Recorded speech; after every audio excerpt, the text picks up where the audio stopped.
Okay, here we are.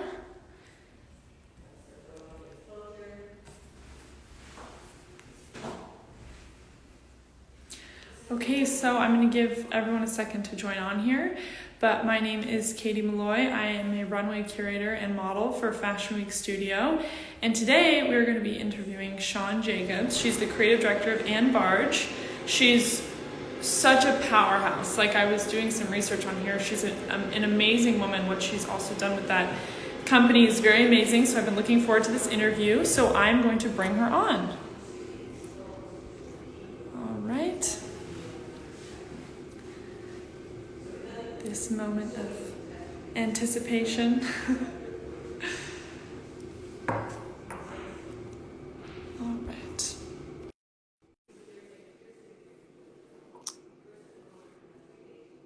Moment of technical difficulties here.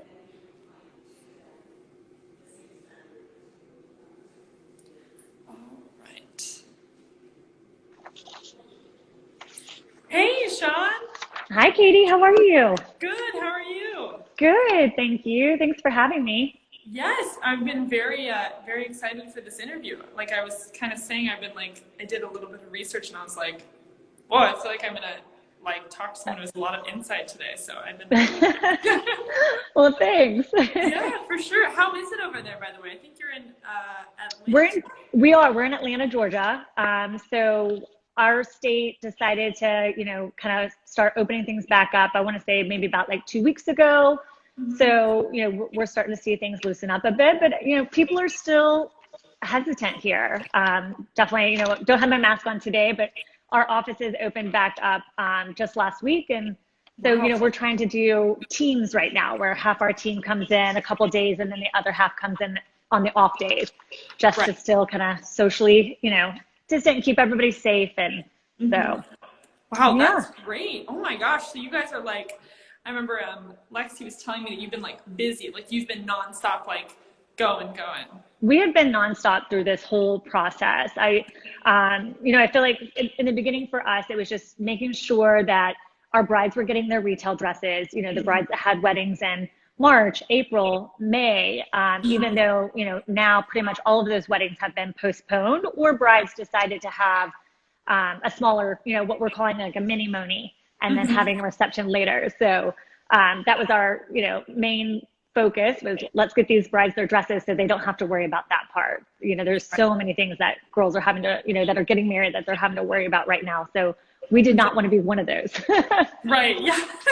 Yeah, that totally makes sense. Wow, that's great. So you're still getting them done, getting the dresses done, so that whenever they do have their weddings, whenever things do open up, they're ready to go, and you're Absolutely. We're seeing so many of our brides that are deciding they want to go ahead and get married. So they are having these little mini monis, whether it's, just the two of them and the officiant, or, maybe they have less than 10 people, there. And then they're deciding, okay, we're going to do our, big party or reception on their 1 year anniversary or a couple months later.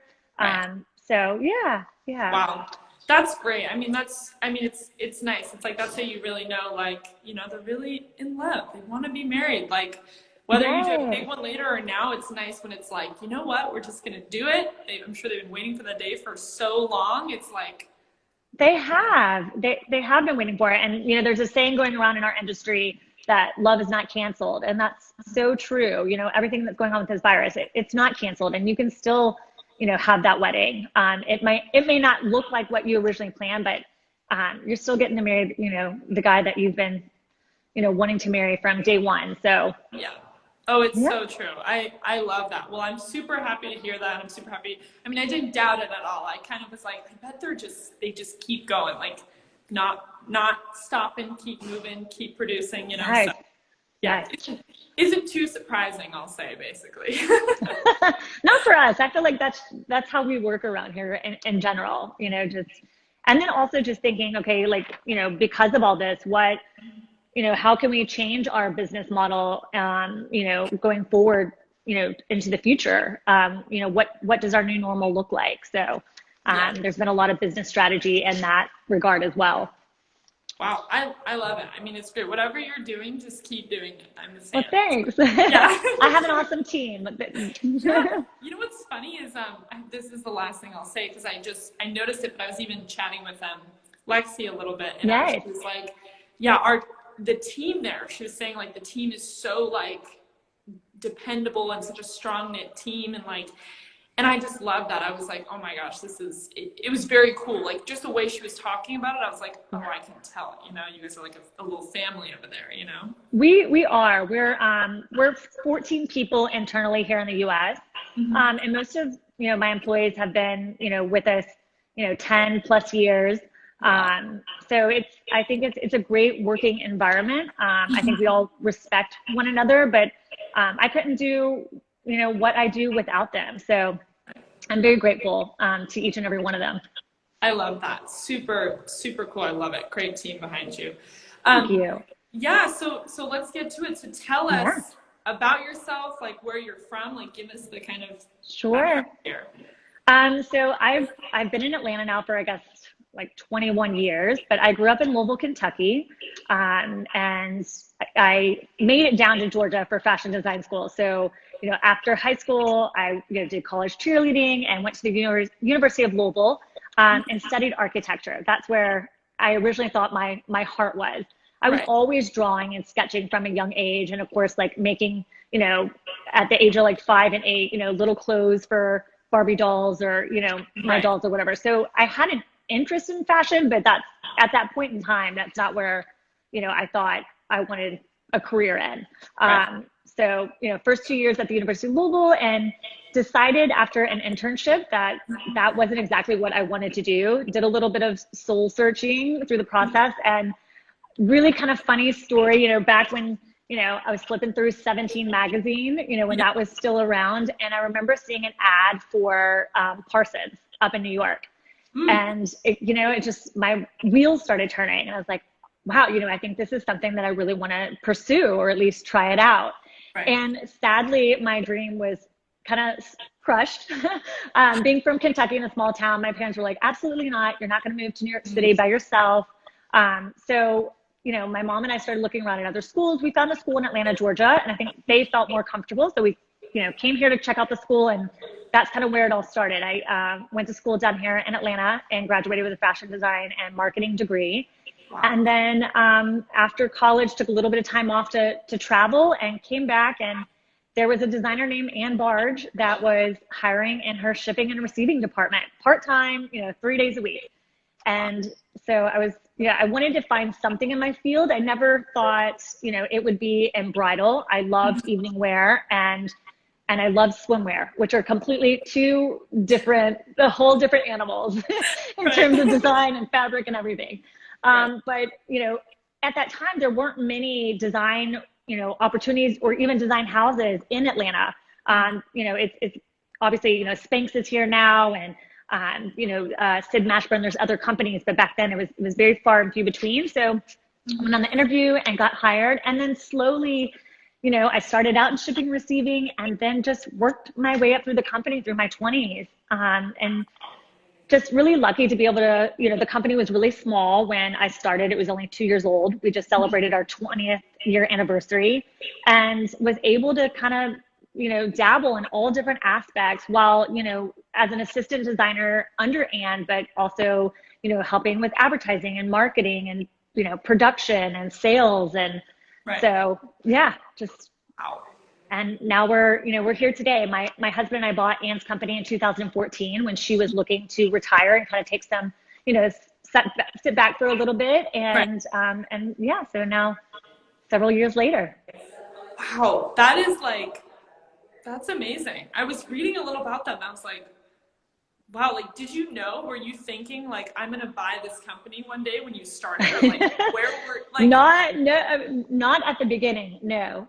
I would say, Anne started having talks with my husband and me probably like around like 2013, maybe like 2000, actually it was like 2012. I remember we were on a trip to China, the three of us, and, over a glass of wine, she's like, I've been thinking, what do you guys think about this? Right. And so that kind of put the bug in our ear. And it seemed like such a natural progression at the time. I'd only been married for 2 years. Definitely knew I wanted to have children. So, we said, all right, let me have a baby first. Let me get that under my belt. Like, Right. and then let's talk about this some more. And then, it's funny how things work out. When we ended up buying the company, I was pregnant with twins. And we didn't tell anybody that we were buying the company until a year after, the deal was done. Because we didn't want people to, like our retailers who, are our main customers, we didn't want them to be like, oh my gosh, what's happening? Anne's leaving, Shawne's pregnant with twins, and she's going to run this company. How is that going to work? But it did. That is wild. Oh my gosh. So wow. I mean, that's quite the story to go from starting, and you were like, I want to reading fashion magazine, and then all of a sudden you're sitting with this designer, Anne Barge, who wow, what a beautiful designer herself. She's amazing. I mean, you guys I can tell that progression was just it was beautiful from her, and then on to you guys getting the company it's it reminds me of a family business almost, we say that we say that a lot of people have asked us, how did you structure this, for lack of better words, this deal, because it went so seamless. And usually when this happens in the fashion industry, it doesn't. There's feelings that get hurt or people that get let go, and that wasn't the case for us. And she's always been such a wonderful mentor to me, and I think I carry a lot of her values and how I still run the company, but then also knew, okay, I had to also figure out, how do I take this company forward and grow it as well. So wow. Yeah, I mean, that is very, very impressive and just so cool. And I love what you've done with the company even since then. I was kind of reading into that and that transition over, and I was like, oh man, I can just see Anne Barge is already such a big brand, and I was just I don't even know where it's going to be another 5 years. I was I can just see it. So I'm super excited for that. Definitely. We're excited about the future too, and to see where things go. So yeah, for sure. And what do you? I mean, you do. So you're the creative director, right? And you do. I mean, you do a lot. Basically, you do. Well, so I feel like we have assistant designers and a design team, and designers on that team as well. So it's not just myself, but I feel like kind of oversee everything. And then, I also wear the hat as, the president who's doing the accounting, or, so it's full circle. But it's nice I think that's the architectural math side of me that loves the business aspect of, of this company. And then I could also put on, the creative side too. And it kind of, for me, this job meshes both of those together. Where I feel like maybe, there are a lot of designers out there that, and sometimes I'm jealous that they get to be in this creative mode all the time. But I couldn't really see doing it any other way, because I love following the numbers, and I love seeing, what trends are taking off. And it really helps also to design going forward too. If a certain style is doing so well for us, okay, why is that? Or, what is it about it? And how do we take that forward and do something new with it? Right. Yeah. I mean, it's true. And it's funny because I think a lot of, there are those, you're totally right. There are those designers that can just go and somebody's behind them, okay, well, let's do helping to kind of put it together. But it really is, I feel like designing is you are sort of a businesswoman, even if you're a designer, whether you're doing absolutely you or not, you're still in the business, and you still have to understand your whole business, which, again, since you've done basically all those jobs leading up to being in this position that you're in now, I feel like it just gives you more of that reality of how things go, which is, I mean, it does. I had another bridal designer ask me last week. They're they were asking why, what advantage did I have over other bridal designers? And that was the one thing that popped in my mind, because I had done all these other jobs before I took on this creative director position and owning this company. I had made all those relationships with our retailers, and I really feel like, I listen to a lot of the things, they're working with these brides every single day. I mean, of course, we go on trunk shows and we make guest appearances, but they're the one that's working with this customer. And so listening to their feedback is so valuable in making your, you know, especially in this business, your business successful. So I feel like, you know, that would be my suggestion to any designer is, yes, we can create all day long, but it's also, you want to make sure that you're not just creating and it's not selling. Right. You know, I think you can have both. You can have what we call these like bread and butter pieces that, you know, just become very popular. And then you have your very aspirational pieces that you just love and, you know, that you're seeing in an editorial in a magazine, but it may not be for everybody. Right. Yeah, it's so true. And it's interesting. I was talking to another designer the other day, and they were talking about how, you know, especially now, and I wonder at all with the company, but you know, you have like at a certain time there's a certain style and a certain feel. But by the time you make the garment, you know, 6 months later, a year later, the style at the time, the fashion might be totally different. So do you feel like you like, is that like a sort of a curveball sometimes that you have to like handle, or how do you notice that within the company, or do you notice that at all within what you're doing? No, I definitely think we notice it. I don't think we notice it as much as the ready-to-wear industry, because I feel like bridal is still a little bit more timeless than ready-to-wear. You know, like, you know, there are styles that can, you know, carry on for years. I mean, just last year, we finally discontinued a dress, but the style was 617. It was designed in 2010, and it was literally our top selling dress for like 10 years. It was crazy. We were finally like, this dress has died. But it was just this timeless, you know, gown. And in bridal, you're able to do that because you still have the same fabrics. You know, where in ready to wear, like once that season is, like that collection's gone, that fabric is done.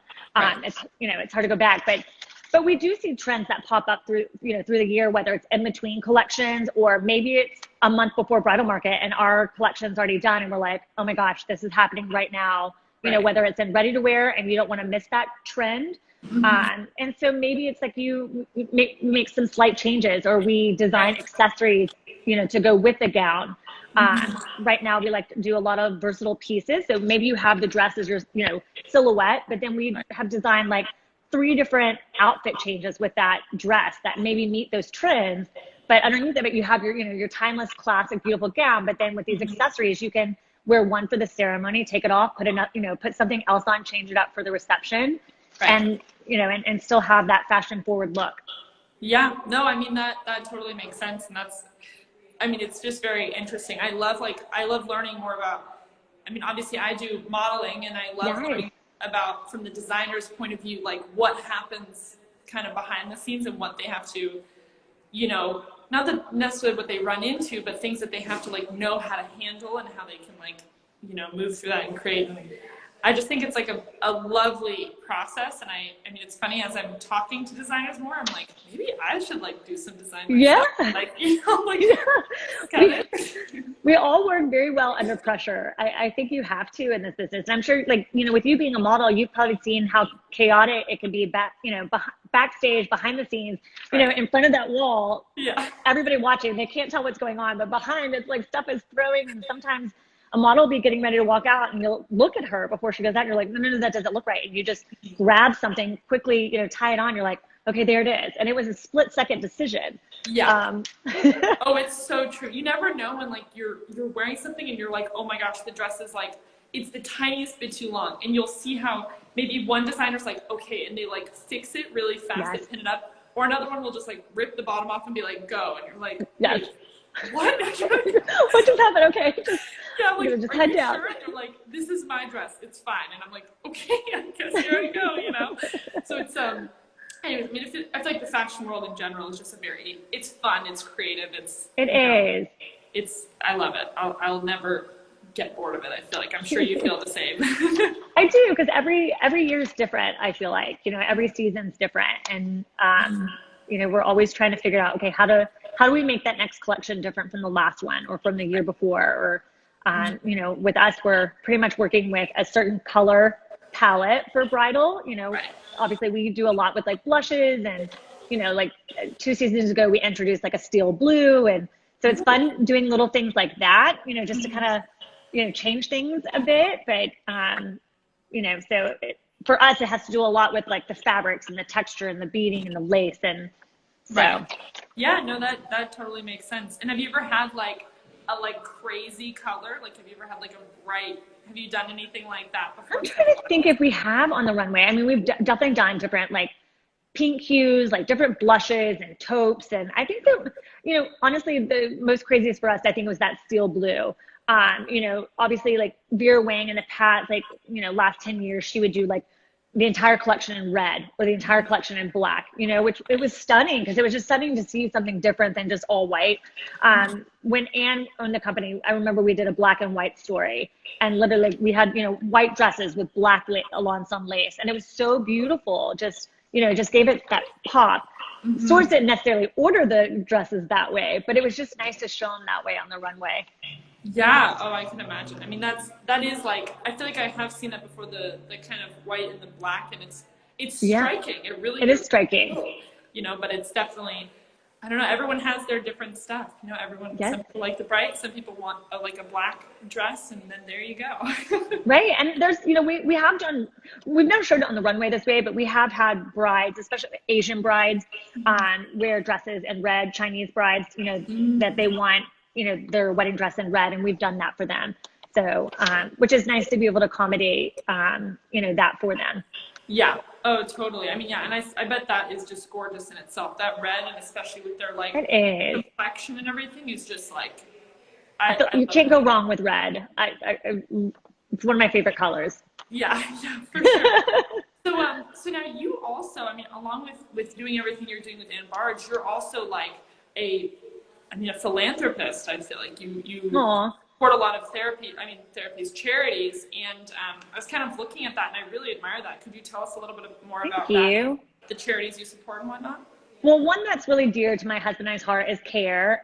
It's in Atlanta. Well, it's CARE USA, but in the U.S., they're based in Atlanta, Georgia, and we really we were introduced about CARE through Michelle Nunn, and she was running for the U.S. Senate for the state of Georgia back in 2014, and she didn't win that election, but going, to debates, watching her and becoming so enamored by her, and then when she became president and CEO of CARE, we went to a couple fundraisers for the organization, and just learning about CARE, they really try to empower women and promote girls' education throughout the world. They also do a lot of disaster relief. And that's something that, we support, monthly, because we just love what they stand for. And we also love Children's Healthcare of Atlanta. We call it CHOA here in Atlanta. But, that just spoke to my heart when I became pregnant. And when we were pregnant with our first son, Reese, before he was born, they thought, he had a heart defect. And we went to CHOA for the first time and saw, a pediatric cardiologist there who, could take a closer look at his heart before he was born. And thankfully he was fine, but, just sitting in the waiting room there and seeing other parents with, small, sick children, and could this be our future? And this would be, the place that would take care of us. And, you're seeing these nurses and doctors take care of these families. We just, that was just something that we were drawn to. I can't imagine having, a terminally ill child or a child that's sick for a period of time, and dealing with that, and Children's Healthcare Atlanta, that's what they're known for. Wow, yeah. That's amazing. I mean, it's very, also the fact that you were sitting there and you were seeing all these other people, and it was like almost, innate to you to be like, what can I do to help? Like, what can you do to like, yes. It's a very important quality, I feel like, in people when they can see that and when they go to do something about it, because it's like, especially with the position that you are in, you can do a lot with that. And I feel like that's just it's very beautiful. And I really admire the fact that you support these organizations. Well, thank you. They mean a lot to us. Yeah, for sure. And you have three boys. Three Wow. boys, Katie. And it's so funny because, here I am, this, bridal fashion designer. Yeah. I didn't have any girls. And if you go back, you can go back and look at some of my pictures on my personal Instagram account. The last picture I posted is with one of my twins, head to toe mud in our house. We have a creek that runs behind our house. And so that has kept them busy during quarantine. I mean, they are getting very dirty. It's great. They're like, wait a second, who's your mom? And what is this? Yeah. Oh my gosh. That's amazing. Yeah. Not great if, if they're, around the shop, the dresses look better like white or ivory, not quite like white with mud. No, it would be mud handprints down the dress. Oh my gosh, that's They're not allowed in here. Yeah, I could imagine. And then it balances you out a little bit. It does. Doing this girly, pretty stuff, and then you're like, oh my gosh, Kate, what's in your mouth? Like, what are you eating? What is that? Like, right? Yeah, for sure. It does. It's like a whole different hat goes on when I go home. Oh my gosh, I could imagine. But it sounds like a fun household anyways. And by the way, you said you and your husband bought Barge, right? We did. Yep, we did. Does he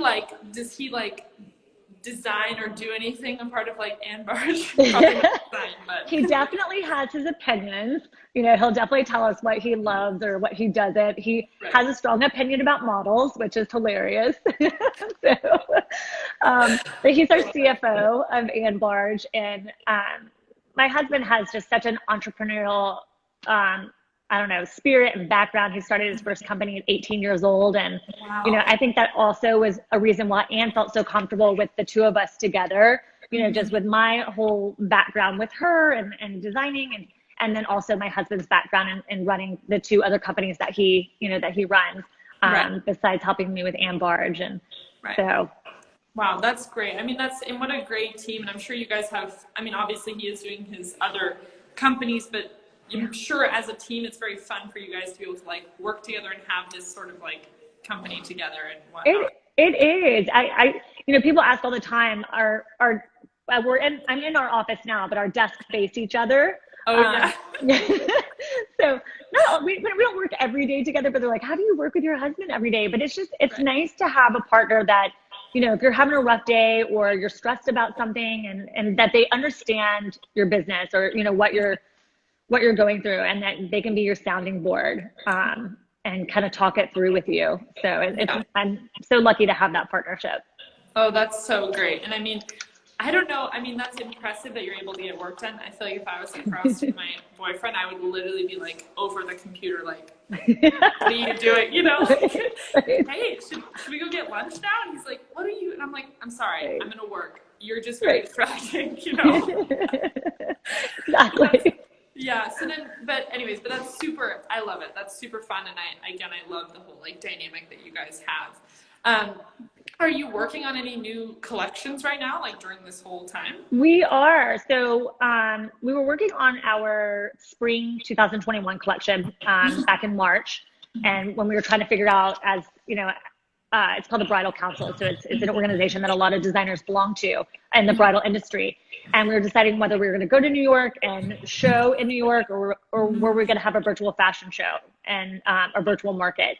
And so we were about 80% finished with that collection, and then everything shut down. And so for us, we kind of just put everything on hold, and I ended up not showing it virtually. I just didn't feel like it was the right time to push a new collection on our retailers. I didn't want to, do an expensive photo shoot and, videography when I needed to figure out like, okay, if all of our stores are shutting down and no money's coming in, how's payroll going to work? We've been very fortunate to be able to, keep all of our employees, with the exception of 2, throughout this whole process. And so that was the most important thing for me. And then we decided, okay, so let's hold this collection. Now we're adding to it, adding a few pieces for fall 2021. And so we'll show both collections together, and it'll just be our 2021 bridal collection. So we just had a fitting this morning for that collection, and then also designing new pieces right now and adding to it. And then we look forward to shooting it in July and hopefully up in New York. Oh my gosh. I was going to ask, so you go to New York then for all of these different shows and stuff? We do. So we show in New York twice a year, April and October. And then we work with an art director that's in New York that I absolutely adore. And so I'm, I know there's great photographers here in Atlanta too, and probably great art directors, but once you like work with somebody and that you love them, it's like, I have to do the same. So I'm just waiting for, when things get better in New York, that we can, head up there to shoot the dresses. And if not, I'm going to have to fly them down here and figure it out. Yeah, either way it's happening, so we'll just figure out. Yes, I don't know what's happening. So, but we're all looking forward to in our industry of showing a new collection in October and showing our brides, the consumer, some new dresses and new styles and new trends. Totally. I love it. I mean, and I think that's great. Just putting it all into one, you can get the whole, obviously the spring and the fall collections being kind of varied. You'll just get the whole, array. You do. That's been a discussion in our industry that we're still trying to figure out. Bridal's really become seasonless. We have spring and summer and we have fall and winter collections, but because our collections have gotten so big, you may have a designer that's designing 4 pieces in organza, which is typically a lighter weight fabric, that you would wear in spring and summer. And then you may see, a couple dresses down the runway that are in Mikado, which is heavier. And I really think that's also because we're all selling to brides internationally. So you have different weather, temperatures throughout the entire year at all different times. It could be summer in Australia in December and cold here in the US.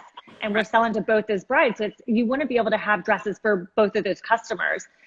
So that's a discussion we're talking about, whether we're going to, go forward and switch to, designing dresses one time a year or have one big collection and still maybe add in a few new pieces, 6 months down the road just to kind of freshen it up a bit, but scale things back a little bit. And, that's a discussion I'm hearing the ready-to-wear industry make right now as well, that, instead of doing, fall, winter, spring, summer, resort, and holiday, we've just gotten to be an industry that, it's like we're all on these hamster wheels to keep producing more and more and more. Right. So I'm hoping that if we do scale back, it'll allow everybody to kind of be more creative with their collections and have more time to really put, a lot of thought into it. Right. Yeah. I mean, it's very interesting that you say that, because I have noticed that. And I think even I was reading an article that I think Alexander Wang or someone has gone seasonless and they've decided okay, let's just they've cut it out. And it's kind of amazing. I mean, obviously the seasons are, I think, it depends again on what field you're in, what type of designer you are. But I mean, it is very up and coming, and I feel like I feel like the seasons, as per what the article said, unfortunately. But there you go. We'll Whatever see. works best in the industry, Yeah, for sure. Well, I love it. Well, I'm super excited for this collection, this grand collection you'll be presenting for spring and fall. Yes. I can't wait for you to see it. Yeah, and to show your viewers. Yeah, and I hope it's in New York. I hope that can be come to. We do too.